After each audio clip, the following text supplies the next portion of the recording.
جب جب اللہ سے کوئی عہد کیا تو ان میں سے ایک فریق نے اس کو کسی چیز کی طرح پھینک دیا۔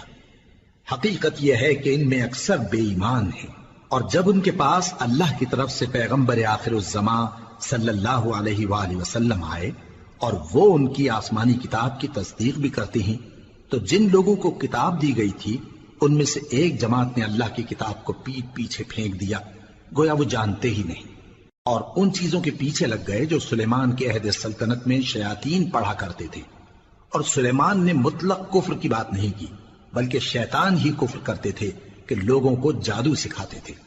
اور وہ یعنی بنی اسرائیل ان باتوں کے بھی پیچھے لگ گئے جو شہر بابل میں دو فرشتوں یعنی ہاروت اور ماروت پر اتری تھی، اور وہ دونوں کسی کو کچھ نہیں سکھاتے تھے جب تک یہ نہ کہہ دیتے کہ ہم تو ذریعہ آزمائش ہیں،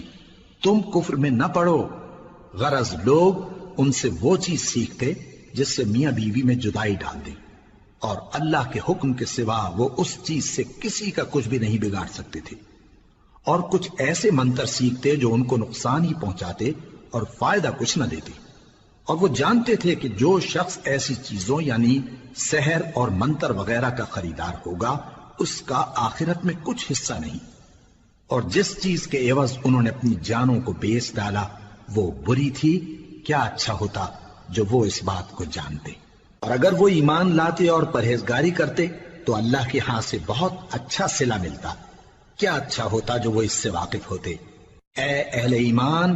گفتگو کے وقت پیغمبر صلی اللہ علیہ وآلہ وسلم سے راعنا نہ کہا کرو، انظرنا کہا کرو، اور خوب سن رکھو، اور کافروں کے لیے دکھ دینے والا عذاب ہے۔ جو لوگ کافر ہیں، اہل کتاب یا مشرک، وہ اس بات کو پسند نہیں کرتے کہ تم لوگوں پر تمہارے پروردگار کی طرف سے خیر و برکت نازل ہو، اور اللہ تو جس کو چاہتا ہے اپنی رحمت کے ساتھ خاص کر لیتا ہے،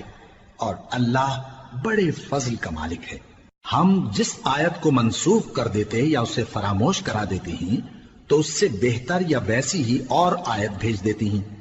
کیا تم نہیں جانتے کہ اللہ ہر بات پر قادر ہے؟ کیا تمہیں معلوم نہیں کہ آسمانوں اور زمین کی سلطنت اللہ ہی کی ہے، اور اللہ کے سوا تمہارا کوئی دوست اور مددگار نہیں؟